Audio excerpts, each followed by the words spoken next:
Pienso en tu amor y en tu fidelidad. No puedo hacer más que postrarme y adorar. Cuando pienso en lo que he sido y hasta dónde me has traído, me asombro de ti. Hola, ¿qué tal? ¿Cómo están? Bienvenidos a todos los que se conectan y damos gracias a Dios por estar en la presencia de Dios junto a ustedes por medio de las plataformas de YouTube y de Facebook de la Iglesia Misión Cristiana de la Gracia. Bien, hermoso día para estar en la presencia de Dios y disfrutar lo que Él tiene para nuestras vidas. Hoy nuestro mensaje se titula Basta de mentalidad de escasez. Bueno, estamos cansados de malas noticias. Con quien te cruzás te dice cómo están las cosas, están mal, esto no se compone más, etcétera, etcétera. Prendés los noticieros y está plasmado de malas noticias. Bueno, tenemos que entender algo, que Dios no puede hacer nada con nuestras quejas, sí con nuestra fe.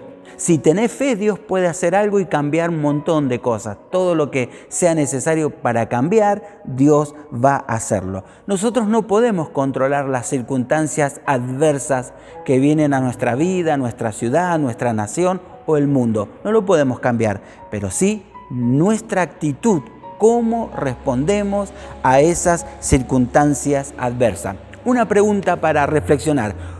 ¿Cómo ves este año? ¿Escuchaste? ¿Cómo ves este año? Bueno, la mayoría de nosotros tenemos proyectos, ¿verdad? Hay quienes tienen proyectos que se van a casar este año. Bueno, es un proyecto riesgoso, ¿verdad? Pero hay quienes lo tienen. Hay otros que tienen el proyecto de decir, bueno, este año vamos a comenzar a construir nuestra casita.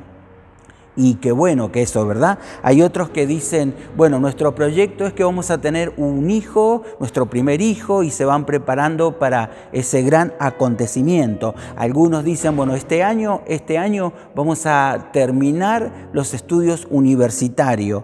Bueno, este año vamos a emprender el negocio, el emprendimiento de una mini empresa. En fin, pero ¿desde qué lugar miramos todas estas cosas? ¿Qué va a suceder en realidad este año?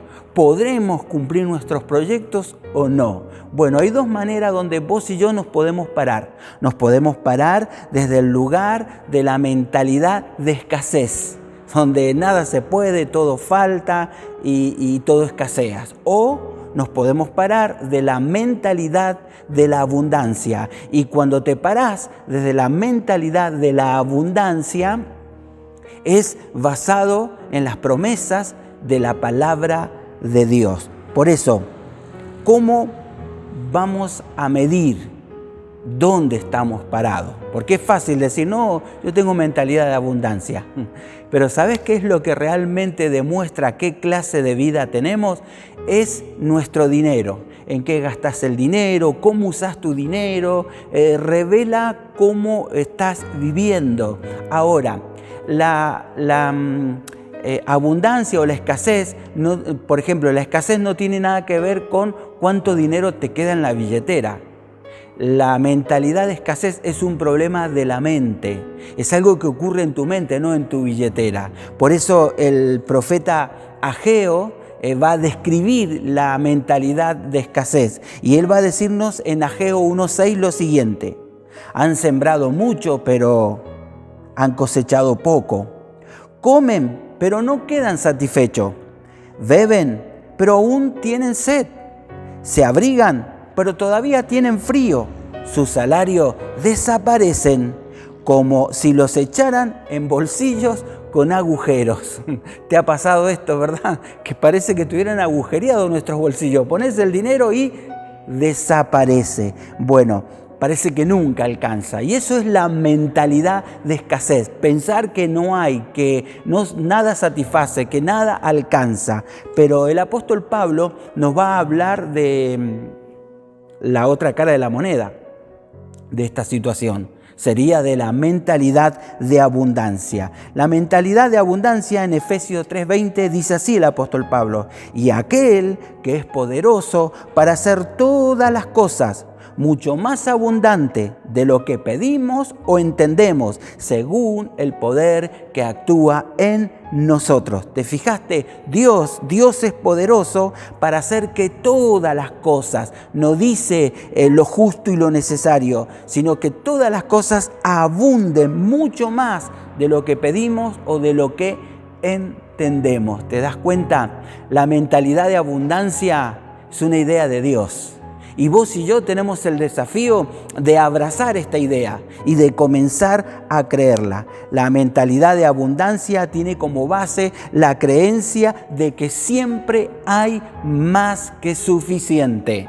La mentalidad de pobreza es: no hay nada. Aunque tengas que decir no hay nada, aunque haya unos pesos en la billetera, igual seguís diciendo no hay nada. El Señor Jesús nos dice en el Evangelio Juan 10:10 por qué ocurren estas dos mentalidades, de la escasez y de la abundancia. Y dice así la palabra en Juan 10:10: el ladrón solamente viene para robar, matar y destruir. Yo, dice Jesús, vine para que la gente tenga vida y la tenga en abundancia. ¿Te fijaste a qué vino el diablo? A robar. Y cuando se roba hay escasez. A matar los sueños y a destruir los proyectos que tenemos. A eso vino el diablo, pero fíjate la diferencia. Jesús vino para que tengamos vida y vida en abundancia. Sí, cuando terminamos nosotros mirando con mentalidad de escasez, entonces entramos en pánico.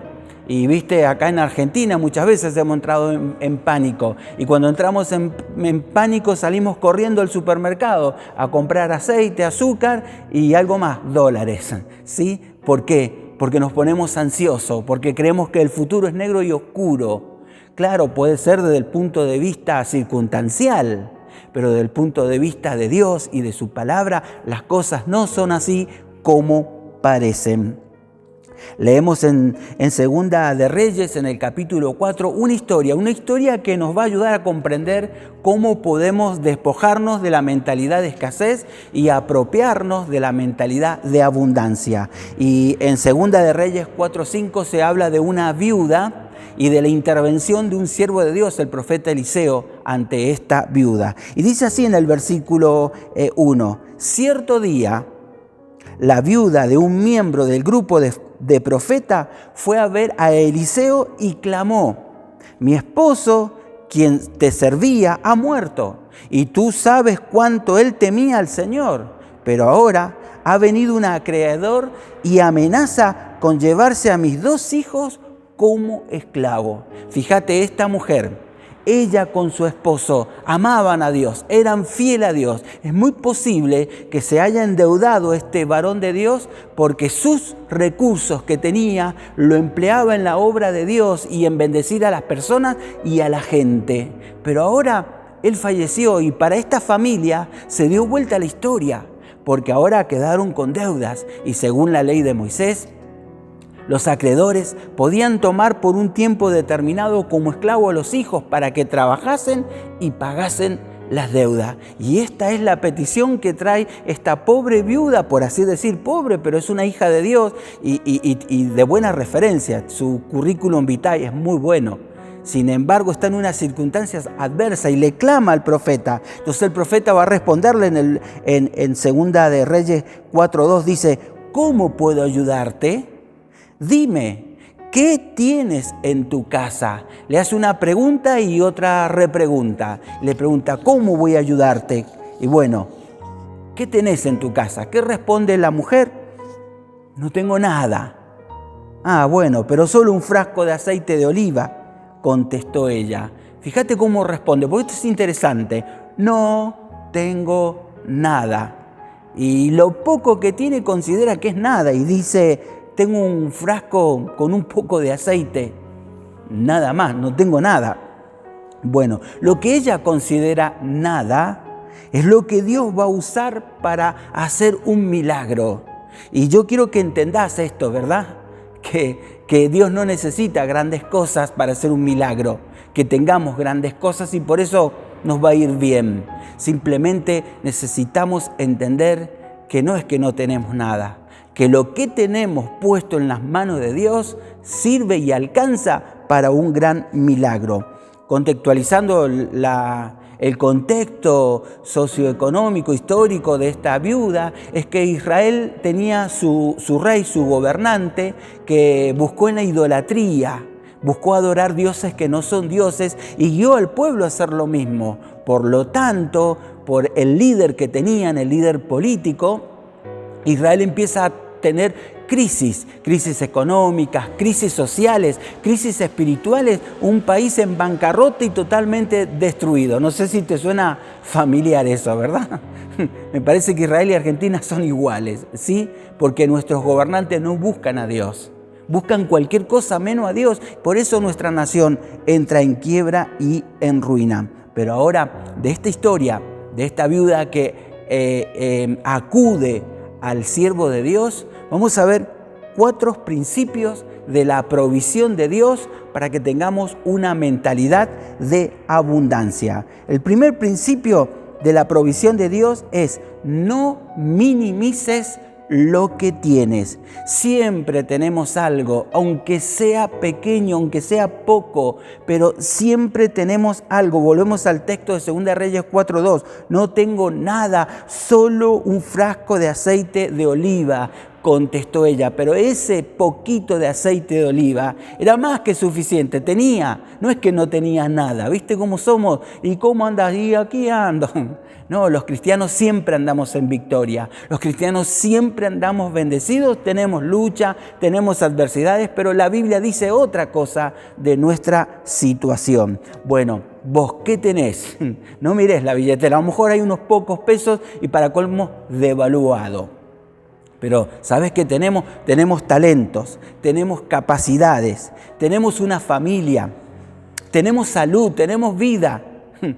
¿Te das cuenta que no es que no tengamos nada? Tenemos muchas cosas que puestos en las manos de Dios sirven para hacer el milagro que necesitamos. La mentalidad de escasez se fija lo que nos falta. La mentalidad de abundancia pregunta: ¿qué tengo? Vos y yo nos autopreguntamos: ¿qué tengo? Sí, tengo vida, tengo salud, tengo talento, tengo cosas que las voy a poner en las manos de Dios y Dios va a comenzar a hacer un milagro. El segundo principio para la provisión de Dios es que Dios a menudo hace lo extravagante a través de lo que parece insignificante. Bueno, le dijo en el verso 3 Eliseo a esta viuda. Entonces Eliseo le dijo: pídeles a tus amigos y vecinos que te presten jarras vacías, las que puedan, ¿sí? Bueno, esto de las jarras vacías, uno se pregunta: ¿y tendrían los vecinos jarras vacías? Bueno, es muy parecido a decir hoy, viste que hace unos años atrás estaba de moda comprar un freezer para poner las bebidas y el lechoncito. Bueno, hoy en día, no sé, si saliéramos a golpear a los vecinos y le preguntamos: ¿no tenés un freezer? ¿Qué te van a responder? Sí, lo tengo desenchufado en el galpón para que no gaste corriente. En estos tiempos los freezers han quedado vacíos. Bueno, en aquel tiempo igual. Las jarras estaban vacías. Era un tiempo de hambruna y era un tiempo de escasez. Pero el profeta le da esta indicación: andá y pedí a tus vecinos porque está a punto de ocurrir un gran milagro. Luego le dice: luego ve a tu casa con tus hijos y cierra la puerta. Vierte en las jarras el aceite de oliva que tienes en tu frasco y cuando se llene, ponlas a un lado. Bueno, varios detalles. Ve a tu casa con tus hijos y cierra la puerta. ¿Te suena esto? Cierra la puerta. ¿Viste que Jesús dijo: cuando ores, entra a tu cuarto, cierra la puerta? Bueno, le está diciendo: en tu casa ahí en la intimidad, busca el rostro de Dios. Orale a Dios, pedile a Dios. Y luego de que hayas orado y hayas pedido, empezá a llenar las jarras de aceite que has pedido prestadas con la jarra que tenés y las jarras vacías, empezá a llenarlas una a una. Cuando se llene una, ponela a un lado. Bueno, la mujer hizo como el profeta le había ordenado. Dice el verso 5, entonces ella hizo lo que se le indicó. Sus hijos le traían la jarra y ella las llenaba una tras otra. A veces pensamos que la fe que Dios nos pide es una fe del tamaño de la luna, grandísimo, ¿sí? Sin embargo, Jesús dijo, si tuviéramos fe del tamaño de un grano de mostaza, le diríamos al monte, muévete, y el monte nos obedecería. No, es algo pequeño lo que Dios nos pide. Y la fe también es algo pequeña que nos pide. Hay una práctica cristiana que ilustra este principio que ocurrió con la viuda y Eliseo y cómo ella fue bendecida. La práctica cristiana, la debes conocer, es la práctica del diezmo. ¿Sabe lo que es el diezmo? Sí, es un porcentaje, el 10% de todo lo que Dios te lo da para que se lo devuelvas a Él. Vamos a leerlo, ¿sí? Ahí en la palabra de Dios, en Malaquías 3:10, muy conocido este versículo, que dice ahí, traigan íntegro. ¿Escuchaste? Íntegro no significa la mitad o un poco. No, tráelo completo. Traigan íntegro el diezmo para los fondos del templo, y así habrá alimento en mi casa. Pruébenme, otra palabra clave, pruébenme en esto, dice el Señor Todopoderoso, y vean si no abro las compuertas de los cielos y derramo sobre ustedes bendición hasta que sobreabunde. ¡Wow! Yo he leído en la Biblia que dice que a Dios no hay que tentarlo, no hay que probarlo. Entonces, ¿cómo es que acá dice que sí lo pruebe? Bueno, en realidad a Dios no hay que probarlo nunca, solo una excepción. En el diezmo. En el diezmo Dios mismo te invita y te dice, mirá, a mí no me gusta que me estén probando, pero en esto probame, ¿sí? Probame y vas a ver lo que ocurre. Así que cuando practicamos nuestro diezmo y se lo damos a Dios, Dios abre compuertas en los cielos y derrama bendición hasta que sobre y abunde. ¿Qué tuvo que hacer la viuda con el poco aceite que tenía? Derramarlo, esparcirlo. Y de la misma manera, los recursos y las bendiciones que Dios te da, tenés que derramarlas y volcarlas en otro. Bendecí a las personas, porque de esa manera Dios va a bendecir tu vida. ¿Por qué dice el 10%? ¿Por qué no dice una ofrenda fija, verdad? 10.000 pesos acá en Argentina. ¿Te imaginás? 10.000 pesos, habría que actualizarlo todos los meses con esto de la inflación que tenemos. Pero para muchas personas, como el que cobra la jubilación mínima, esto sería muy difícil. Para un niño que solo el dinero que maneja es lo que sus padres le dan para que se compre una merienda. No podría nunca un niño obedecer esto que está acá. Pero al ser un porcentaje, es algo que todos pueden hacerlo. El que tiene muchos recursos, como un jovencito que no trabaja y depende de lo que los padres le den, porque es un porcentaje, la 10ª parte. Y cuando vos con fe le obedeces a Dios, Dios te sorprende. Y así como multiplicó el aceite de la viuda y tuvo abundancia, así lo va a hacer con tu vida, con tu familia. Va a multiplicar los recursos y vas a tener un corazón abundante para bendecir también a otras personas. El tercer principio, la abundancia de Dios a menudo viene después de tu fe, porque a veces ¿qué decimos? No, Señor, vos dame el aceite que yo después lo reparto, yo después bendigo a otro, pero vos dame primero a mí. No funciona de esa manera, es al revés. Yo tengo que empezar a dar cuando no tengo abundancia. Yo tengo que empezar a dar cuando las cosas están mal. Cuando yo actúo en fe de esta manera, entonces el milagro después ocurre y Dios nos bendice. Dice 2 Reyes 4:6. Pronto las jarras estaban llenas hasta el borde.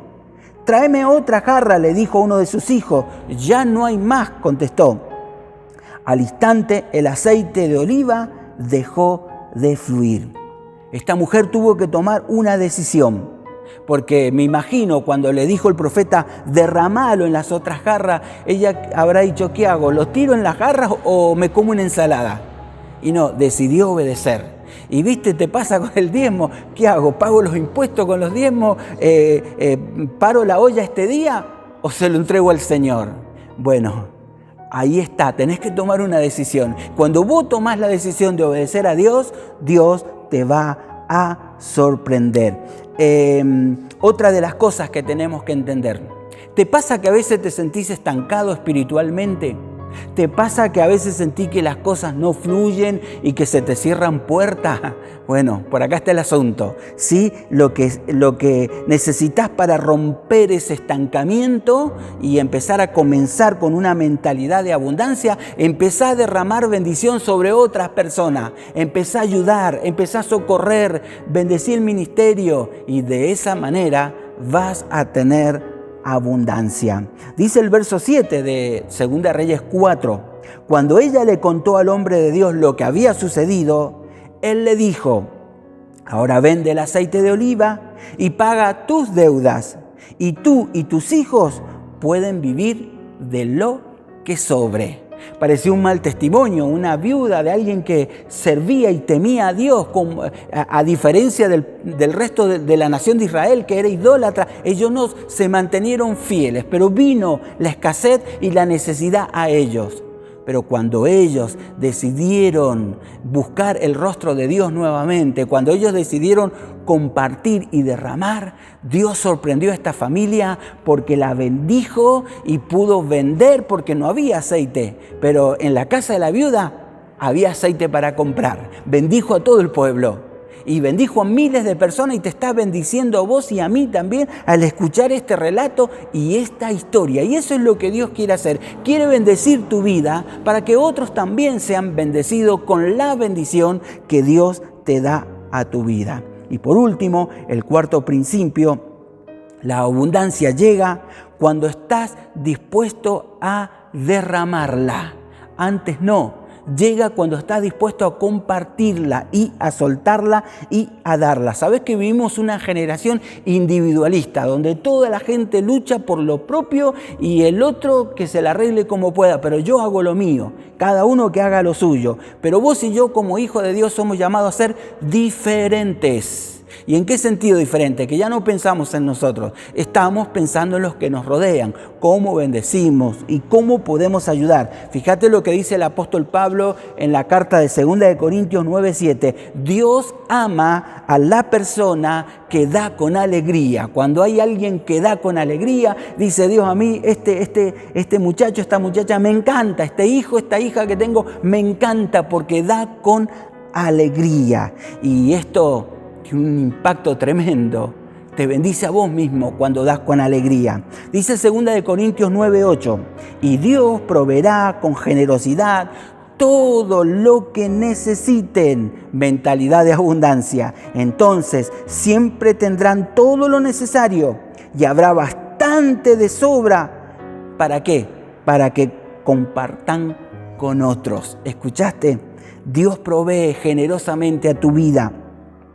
Y lo hace para que vos podás proveerles a otro y lo podás hacer en abundancia. Y finalmente en 2 Corintios 9:11 dice el apóstol Pablo, ustedes serán enriquecidos en todo sentido. ¿Cuántos creen esta promesa? ¿Cuántos dicen amén? Si sos hijo o hija de Dios, esto es tuyo. Dios va a enriquecer en todo sentido tu vida y mi vida. Mentalidad de abundancia, debemos creerlo, no creer las malas noticias que hay. Dice, ¿para qué? Para que en toda ocasión puedan ser generosos y para que por medio de nosotros la generosidad de ustedes resulte en acción de gracias a Dios. Personas que se van a beneficiar con la bendición que vos recibís y compartís. Y ese es el propósito de Dios. Que no seamos como una acequia, que es el lugar aquí en Mendoza por donde corre el agua, pero cuando la acequia se tapona, se estanca, el agua no corre. ¿Y sabés qué ocurre? Se pudre y echa mal olor. Pero cuando se saca el tapón y el agua corre, el agua es transparente y es pura y está con sentido, es decir, es beneficiosa. De la misma manera, Dios no te da para que guardes, Dios no te da para que escondas, Dios no te da para que lo ocultes, Dios te da para que fluyas dando también a otros y a los que tienen necesidades. Dios nos bendiga. ¿Te fijaste el trasfondo que tenemos? Vemos abundancia, ¿verdad? Bueno, porque ese es el mensaje de Dios para tu vida. ¿Cómo vas a continuar viviendo este año de tantas malas noticias, de tantas luchas y adversidades? Vamos a hacerlo con mentalidad de abundancia, porque Dios dice que va a proveernos generosamente hasta que sobre y abunde para que nosotros le demos también a otro. Dios te bendiga. ¿Te animás a pararte con la mentalidad de abundancia y renunciar a la mentalidad de escasez, de que todo está malo y que nada se puede? Bueno, un encuentro con Dios te va a llevar a tomar esta postura y poder fluir en tu vida. Vamos a orar. Padre Dios, te damos gracias.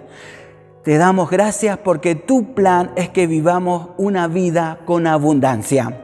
El plan de escasez y de necesidades es el plan del diablo, quien vino a robar, matar y destruir. Pero hoy rendimos nuestra vida y nuestro corazón a aquel que vive y reina, a Jesucristo. Y Él se convierte en el Señor y dueño de nuestra vida. Y con Él se abren todas las promesas de bendición y de abundancia para con cada una de nuestras vidas. Lo creemos en el nombre de Jesús.